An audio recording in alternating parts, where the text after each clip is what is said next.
Bible अध्ययन का 29वां दिन। आज हम निर्गमन ग्रंथ अध्याय 4 और 5, लेवी ग्रंथ अध्याय 4 और स्तोत्र ग्रंथ अध्याय 46 पढ़ रहे हैं। ईश्वर मूसा को शक्ति के साथ मिस्र में फिरौन के सामने भेजता है और उससे लोगों को जाने देने के लिए कहता है। लेकिन पिछले 10 पीढ़ियों से ईश्वर के लोग मिस्र में रहते हुए अपने पूर्वजों के परमेश्वर को भूल चुके थे। इसलिए वे मूसा से पूछे कि तुम्हें किस ईश्वर ने भेजा है। इस प्रश्न के उत्तर में ईश्वर ने मूसा को अपना पवित्र नाम प्रकट किया, यहोवा। यहोवा मैं वही हूँ जो मैं हूँ। चमत्कार मूसा से शुरू होते हैं। इस प्रकाश में यह कहावत समझी जानी चाहिए कि जब तुम में से 2 या 3 मेरे नाम पर इकट्ठे होंगे तो मैं तुम्हारे बीच रहूंगा। फिर भी मूसा ने ईश्वर से कहा, मैं अवाक हूँ। ईश्वर प्रतिभावानों को नहीं बुलाते हैं। उसने आश्वासन दिया कि ईश्वर उसके साथ है, कि वह बुलाने वालों को क्षमता देता है और यही सबसे बड़ी योग्यता है जो मूसा को प्राप्त हो सकती है। ईश्वर ने मूसा को मजबूत किया और उसके बड़े भाई हारून को उसके साथ यात्रा करने और प्रवक्ता के रूप में बोलने के लिए नियुक्त किया। जब हम वचन पढ़ते हैं तो वचन हमसे बात करता है। तो आइए हम वचन पढ़ना शुरू करते हैं। निर्गमन ग्रंथ अध्याय 4। मूसा ने उत्तर दिया, वे लोग मेरा विश्वास नहीं करेंगे और मेरी बात नहीं मानकर यह कहेंगे कि प्रभु ने तुम्हें दर्शन नहीं दिए।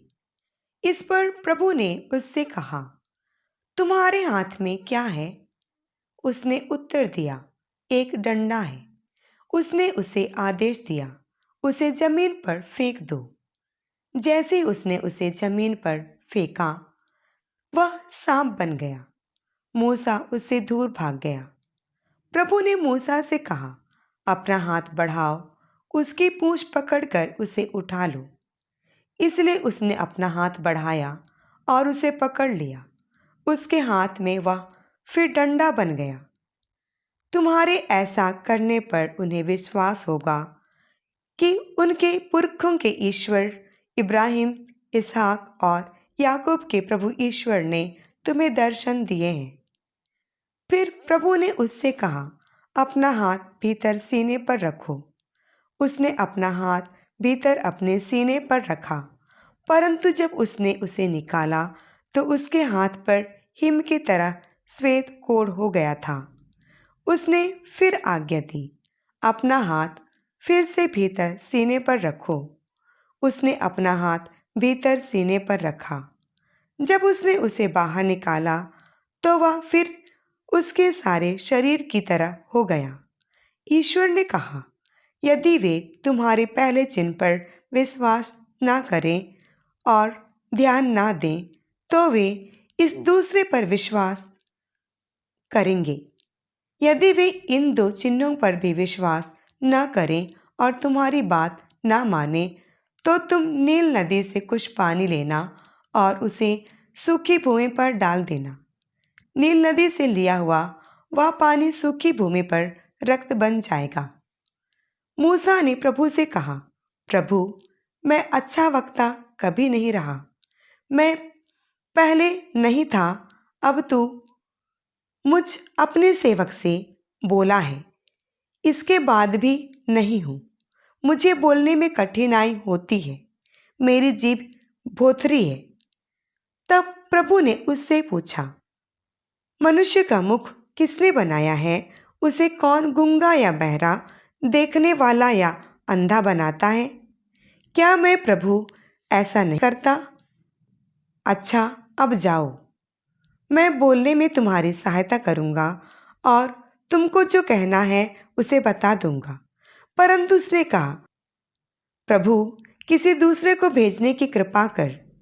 तब प्रभु को मूसा पर क्रोध आया और उसने कहा, लेवी वंशी हारून तुम्हारा भाई है ना? मैं जानता हूँ कि वह अच्छा वक्ता है। वह तुमसे मिलने आ रहा है। तुमको देखकर वह प्रसन्न होगा। तुम उससे बात करना और उसे समझाना कि क्या कहना है। मैं बोलने में तुम दोनों की सहायता करूँगा और जो करना है उसे बता दूँगा। वह तुम्हारी ओर से लोगों को संबोधित करेगा। वह मानो तुम्हारा प्रवक्ता होगा और तुम मानो उसके ईश्वर होगे। अपना यह डंडा अपने हाथ में लो। इसी के द्वारा तुम चमत्कार दिखाओगे। इसके बाद मूसा अपने ससुर यित्रो के पास लौट गया और उससे बोला, आप कृपा कर मुझे मिस्र में अपने भाई बंधुओं के पास यह देखने के लिए जाने दीजिए कि वे अब तक जीवित हैं या नहीं। यित्रो ने मूसा से कहा, सकुशल जाओ। मिद्यान में प्रभु ने मूसा से कहा, मिस्र लौट जाओ। वे सभी लोग मर गए जो तुम्हारे प्राण लेना चाहते थे। तब मूसा अपनी पत्नी और अपने बच्चों को लेकर और उन्हें गदहे पर बिठाकर मिस्र वापस चला गया। मूसा अपने हाथ में ईश्वर का डंडा भी ले गया।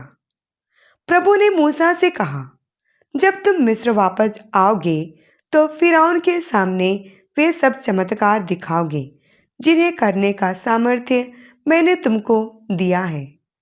मैं उसका हृदय कठोर कर दूंगा, वह इस्राएलियों को नहीं जाने देगा। तुम फिरौन से कहोगे, प्रभु का यह कहना है, इस्राएल मेरा पहलौठा पुत्र है। मैं तुमको आदेश देता हूँ कि मेरे पुत्र को मेरी सेवा करने के लिए जाने दो। यदि तुम उसे नहीं जाने दोगे तो मैं तुम्हारे पहलौठे पुत्र को मारूंगा। मार्ग में एक विश्राम स्थल पर प्रभु उससे मिला और उसने उसे मार डालना चाहा। तब सिप्पोरा ने एक चकमक पत्थर का टुकड़ा लेकर अपने पुत्र का खतना किया और कटी हुई चमड़ी से उसके मूसा के पैरों का स्पर्श कर कहा, अब तुम निश्चय ही रक्त के कारण मेरे दुल्हा हो। प्रभु ने उसे छोड़ दिया। खतना हो जाने के कारण ही उसने उससे कहा, तुम रक्त के कारण मेरे दुल्हे हो। प्रभु ने हारून को मूसा से मिलने के लिए निर्जन प्रदेश जाने की आज्ञा दी। इसलिए वह ईश्वर के पर्वत के पास मूसा से मिला और उसका चुंबन किया। मूसा ने हारून से प्रभु की वे सारी बातें कहीं जो उसने उससे कही थी और वे सब चिन्ह भी बता दिए जिन्हें दिखाने की आज्ञा उसे दी गई थी। इसके बाद मूसा और हारून ने जाकर इस्राएलियों के सब नेताओं को एकत्रित किया। हारून ने भी वे सब बातें बताईं जो प्रभु ने मूसा से कही थी और लोगों के सामने उसने वे चिन्ह भी दिखाए। लोगों ने विश्वास किया और जब उन्होंने सुना कि प्रभु ने इस्राएलियों की सुधि ली है और उनके कष्टों पर ध्यान दिया है, तब उन्होंने सिर झुकाकर उसकी आराधना की। निर्गमन ग्रंथ अध्याय 5।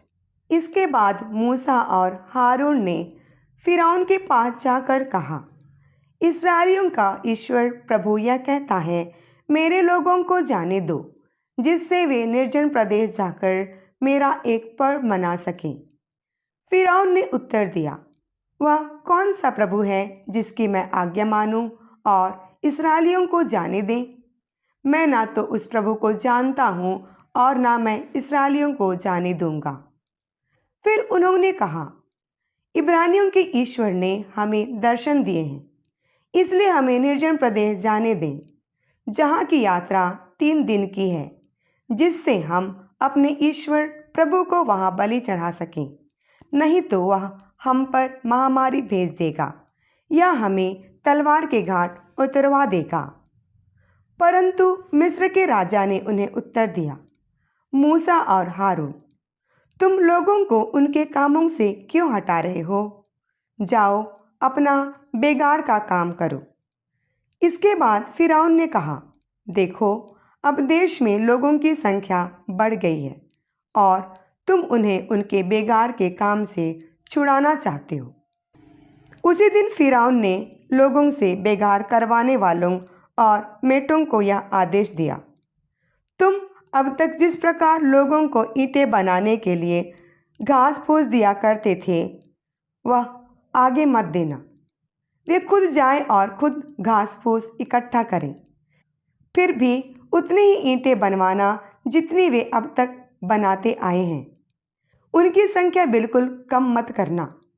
वे आलसी हैं और इसलिए चिल्लाकर कहते हैं कि हमें अपने ईश्वर को बलि चढ़ाने के लिए जाने दीजिए। उन लोगों का बेगार और भी कठिन बना देना, जिससे वे उसमें ही इतने उलझे रहें कि झूठी बातों पर ध्यान ना दे सकें। तब लोगों पर नियुक्त अधिकारियों और मेटों ने उनके पास जाकर यह कहा, फिरौन का कहना है कि मैं तुम्हें घास फूस नहीं दूंगा। तुम खुद जाकर जहाँ कहीं मिले घास फूस लाओ, किंतु तुम लोगों को पहले जितना सामान तैयार करना है। इसलिए वे मिस्र भर में इधर उधर दूर दूर तक भूसा बनाने के लिए डंठल बटोरने लगे। अधिकारी यह कहते हुए उन्हें बाध्य करते थे, ठीक उसी प्रकार प्रतिदिन अपना निर्धारित काम पूरा करो, जिस प्रकार तब करते थे जब तुमको भूसा दिया जाता था। फिरौन द्वारा नियुक्त बेगार करवाने वाले इस्राएली मेटों को पीटते थे और उनसे पूछते थे, तुमने पहले की तरह क्यों कल या आज ईंटों की नियुक्ति की हुई संख्या का काम पूरा नहीं करवाया? तब इस्राएली मेट फिरौन के पास जाकर यह शिकायत करने लगे कि आप अपने दासों के साथ ऐसा व्यवहार क्यों करते हैं? आपके दासों को घास फूस तक नहीं दिया जाता है, तब भी वे हमसे ईंटें बनाने को कहते हैं। आपके दासों को पीटा जाता है, परंतु दोष आपके अपने लोगों का होता है। उसने उत्तर दिया, तुम लोग आलसी हो। हाँ, तुम आलसी हो, इसलिए तुम कहते हो कि हमें प्रभु को बलि चढ़ाने के लिए जाने दीजिए। जाओ, अपना काम करो। तुम्हें भूसा नहीं दिया जाएगा, लेकिन तुम्हें ईंटों की निर्धारित संख्या देनी पड़ेगी। जब इस्राएली मेटों से कहा गया कि तुम प्रतिदिन की ईंटों की निर्धारित संख्या कम नहीं करोगे, तो वे समझ गए कि अब उनकी हालत बहुत बुरी हो गई है। वे फिरौन के यहाँ से बाहर निकले और मूसा तथा हारून से मिले, जो उनकी प्रतीक्षा कर रहे थे। उन लोगों ने कहा, आपने फिरौन और उनके सेवकों की दृष्टि में हमें घृणा का पात्र बना दिया है और आपने हमें मार डालने के लिए उनके हाथों में एक तलवार दे दी है। प्रभु आपको दर्शन देकर आपका न्याय करे। इस पर मूसा यह कहते हुए प्रभु से दुहाई करने लगा, प्रभु, तूने इस प्रजा को इतना क्लेश क्यों दिया है? तूने मुझे क्यों भेजा है? जिस समय से मैं तेरी आज्ञा से फिरौन के पास बात करने आया, तब से उसने इस प्रजा को और अधिक कष्ट दिया है, लेकिन तूने अपनी प्रजा का उद्धार करने के लिए कुछ भी नहीं किया। लेवी ग्रंथ अध्याय 4। प्रभु ने मूसा से कहा, इस्राएलियों से कहो कि यदि कोई व्यक्ति अनजाने प्रभु के आदेशों का उल्लंघन करे या प्रभु द्वारा मना किया हुआ कोई काम करे, यदि पापी व्यक्ति अभियंजित याजक हो और वह इस प्रकार प्रजा को पाप का भागी बनाए, तो उसे अपने पाप के कारण प्रायश्चित बलि के रूप में प्रभु को एक अदोष बछड़ा अर्पित करना चाहिए। वह उस बछड़े को दर्शन कक्ष के द्वार के पास प्रभु के सामने लाए, बछड़े के सिर पर अपना हाथ रखे और प्रभु के सामने उसका वध कर दे। तब अभियंजित याजक बछड़े का रक्त दर्शन कक्ष के अंदर ले जाए। वह अपनी उंगली रक्त में डुबोकर उस रक्त को 7 बार प्रभु के सामने पवित्र स्थान के अंतरपट पर छिड़के। इसके बाद याजक धूप वेदी के सींगों पर, जो प्रभु के सामने दर्शन कक्ष में है, रक्त लगाए। वह बछड़े का शेष रक्त दर्शन कक्ष के द्वार के सामने ही होम बलि की वेदी के निचले भाग पर डाले। इसके बाद वह शांति बलि के बछड़े की तरह प्रायश्चित बलि के बछड़े की सारी चर्बी निकाले, अर्थात अतड़ियों के आसपास की चर्बी, दोनों गुर्दे तथा उन पर और कमर के पास की चर्बी तथा जिगर की झिल्ली, जिसे वह गुर्दों के साथ निकालता है। याजक यह सब बलिवेदी पर भस्म कर दे। बछड़े की खाल, उसका सारा मांस, उसका सिर और उसकी टांगें, उसकी अतड़ियाँ और उसका गोबर, अर्थात बछड़े का शेष अंश वह शिविर के बाहर एक शुद्ध स्थान पर ले जाए और उसे राख के ऊपर लकड़ी की आग में जलाए। यदि पूरा समुदाय अनजाने प्रभु के आदेशों का उल्लंघन करे या प्रभु द्वारा मना किया हुआ कोई काम करे और इस प्रकार दोषी बने, तो पाप का पता लगते ही पूरे समुदाय को प्रायश्चित बलि के रूप में एक साँड़ चढ़ाना चाहिए। वे उसे दर्शन कक्ष के सामने लाएं और समुदाय के नेता प्रभु के सामने पशु के सिर पर अपना हाथ रखें और प्रभु के सामने पशु का वध किया जाए। इसके बाद अभियंजित याजक साँड़ का रक्त दर्शन कक्ष के अंदर ले जाए। उसमें अपनी उंगली डुबोकर उस रक्त को 7 बार प्रभु के सामने अंतरपट पर छिड़के। तब याजक धूप वेदी के सींगों पर, जो प्रभु के सामने दर्शन कक्ष में है, रक्त लगाए। शेष रक्त वह दर्शन कक्ष के द्वार पर की होम बलि की वेदी के निचले भाग पर डाले। वह सारी चर्बी निकालकर उसे वेदी पर भस्म करे। फिर वह उस साँड़ के साथ वही करे जो प्रायश्चित के बलि पशु के साथ किया जाता है। इस प्रकार याजक लोगों के लिए प्रायश्चित की विधि संपन्न करता है और उसे क्षमा दी जाती है।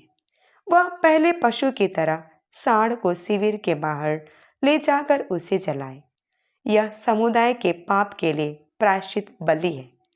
यदि कोई नेता अनजाने पाप करता है क्योंकि वह प्रभु द्वारा मना किया हुआ काम करता है और इस प्रकार दोषी बनता है, तो पाप का पता लगते ही उसे एक अदोष बकरा चढ़ाना चाहिए। वह पशु के सिर पर हाथ रखे और होम बलि के स्थान पर प्रभु के सामने पशु का वध करे। यह पाप के लिए प्रायश्चित बलि है। याजक अपनी उंगली से प्रायश्चित बलि के रक्त में से कुछ लेकर उसे धूप वेदी के सींगों पर लगाए। शेष रक्त वह वेदी के निचले भाग पर डाले। वह शांति बलि की चर्बी की तरह पशु की सारी चर्बी वेदी पर जलाए। इस प्रकार याजक उसके पापों के लिए प्रायश्चित की विधि संपन्न करता है और उसे क्षमा दी जाती है।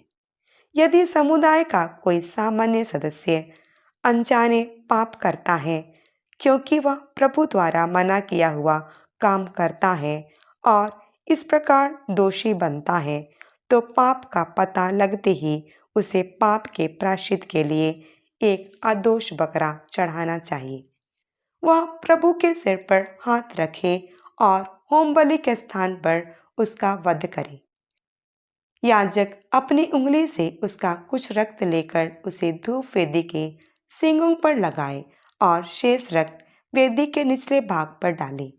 वह शांति बलि की चर्बी की तरह पशु की सारी चर्बी निकाले और उसे वेदी पर जलाए। यह प्रभु के लिए सुगंधयुक्त चढ़ावा है। इस प्रकार याजक उसके लिए प्रायश्चित की विधि संपन्न करता है और उसे क्षमा दी जाती है। यदि कोई प्रायश्चित बलि के रूप में एक मेमना चढ़ाना चाहे, तो वह एक अदोष मादा हो। वह पशु के सिर पर हाथ रखे और होम बलि के स्थान पर प्रायश्चित बलि के रूप में उसका वध करे। याजक अपनी उंगली से प्रायश्चित बलि के रक्त में से कुछ लेकर उसे धूप वेदी के सींगों पर लगाए। शेष रक्त वह वेदी के निचले भाग पर डाले। वह शांति बलि की चर्बी की तरह प्रभु की सारी चर्बी निकाले और याजक उसे वेदी पर प्रभु को अर्पित अन्य होम बलियों के ऊपर रखकर जलाए। इस प्रकार याजक उसके पाप के लिए प्रायश्चित की विधि संपन्न करता है और उसे क्षमा दी जाती है। स्तोत्र ग्रंथ अध्याय 46। ईश्वर हमारा आश्रय और सामर्थ्य है, वह संकट में सदा हमारा सहचर है। इसलिए हम नहीं डरते, चाहे पृथ्वी कांप उठे, चाहे पर्वत समुद्र के गर्त में डूब जाएं, चाहे सागर की प्रचंड लहरें फेन उगले और पर्वत उनकी टक्कर से हिल जाए। एक नदी की धाराएं ईश्वर के नगर को, सर्वोच्च ईश्वर के पवित्र निवास स्थान को आनंद प्रदान करती है। ईश्वर उस नगर में रहता है, वह कभी पराजित नहीं होगा। ईश्वर प्रातः काल उसकी सहायता करेगा। राष्ट्रों में खलबली मची हुई है, राज्य डगमगाते हैं। प्रभु की वाणी सुनकर पृथ्वी पिघलती है। विश्वमंडल का प्रभु हमारे साथ है, याकूब का ईश्वर हमारा गढ़ है। आओ प्रभु के महान कार्यों का मनन करो। वह पृथ्वी पर अपूर्व चमत्कार दिखाता है। वह पृथ्वी भर के युद्धों को शांत करता, वह धनुष को तोड़ता, भाले के टुकड़े टुकड़े करता और युद्ध रथों को अग्नि में भस्म कर देता है। शांत हो और जान लो कि मैं ही ईश्वर हूँ। मैं राष्ट्रों और पृथ्वी पर विजयी हूँ। विश्वमंडल का प्रभु हमारे साथ है, याकूब का ईश्वर हमारा गढ़ है। फिर से इस आवाज के माध्यम से कल पहुंचने तक प्रार्थना में रहे और हमारे ईश्वर से प्यार करें, प्रार्थना करें और साझा करने के लिए एक अच्छे दिन की शुभकामनाएं देते हैं। केवल यीशु की महिमा हो। ईश्वर आप लोगों को आशीष प्रदान करे। आमीन।